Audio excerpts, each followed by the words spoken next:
BRS జాతీయ party అని చెప్పుకుంటున్న కేసీఆర్ గుజరాత్ ఎన్నికల్లో ఎందుకు పోటీ చేయలేదని టీపీసీసీ చీఫ్ రేవంత్ రెడ్డి ఆరోపించారు. వ్యాపార భాగస్వామ్యమైన కేజ్రీవాల్ ను గెలిపించుకునేందుకు ఎందుకు ప్రచారం చేయలేదని నిలదీశారు. బీజేపీపై కోట్లాడతామంటున్న కేసీఆర్ కాంగ్రెస్ పై ఎందుకు దాడి చేస్తున్నారని ప్రశ్నించారు. మోదీ దుర్మార్గాల్లో కేసీఆర్ భాగస్వామ్యం లేదా అని రేవంత్ నిలదీశారు.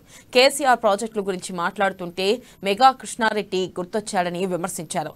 కాళేశ్వరంతో 1 ఎకరానికి కూడా నీళ్లు లేదని కనీసం కేసీఆర్ సొంత నియోజకవర్గం గజ్వేల్లో కూడా ఇళ్లకు త్రాగునీరు రావడం లేదని విమర్శించారు.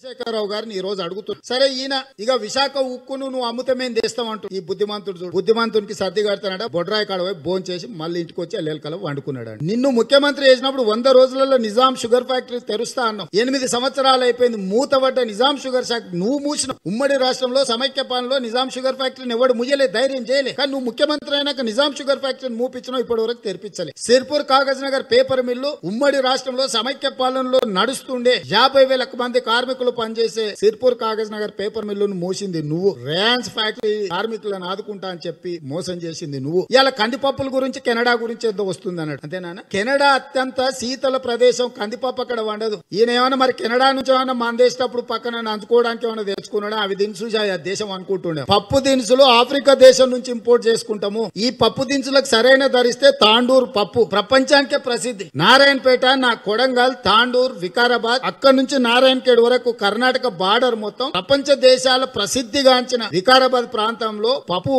కందిపప్పు అత్యధికంగా పండుతుంది. స్పైస్ బోర్డు పెడతామని చెప్పి మోసం చేసి ఇప్పటి వరకు కందిపప్పులు కొనుక్కోవడానికి కనీస మద్దతు ధరను కూడా అమలు చేయని దరిద్రుడివి నువ్వు. కందిపప్పు ఏదో దేశం నుంచి వస్తుంది, గిత్త దరిద్రం ఉంటుందా? మెక్డొనాల్డ్స్ ఇంకెక్కడి నుంచో వస్తుంది, అట్లుంటదా? నేను అడుగుతున్నా, ఇంత మునగాడు కదా ఈయన. 125 అడుగులు అంబేద్కర్ స్టాచ్యూ పెడుతున్నా అన్నాడు సచివాలయం పక్కన. ఏ దేశం నుంచి ఇంపోర్ట్ చేసిండే? చైనా దేశం నుంచి. చేయలేదా? నీకు సిగ్గుందా? మంత్రివర్గ ఉపసంఘాన్ని చైనాకు పంపించి కోట్ల రూపాయలు మీ విలాసాలకు ఓటర్ల పూర్తి తిరిగి కోట్లు ఖర్చు పెట్టి మన జాతి గర్వించదగ్గ నాయకుడు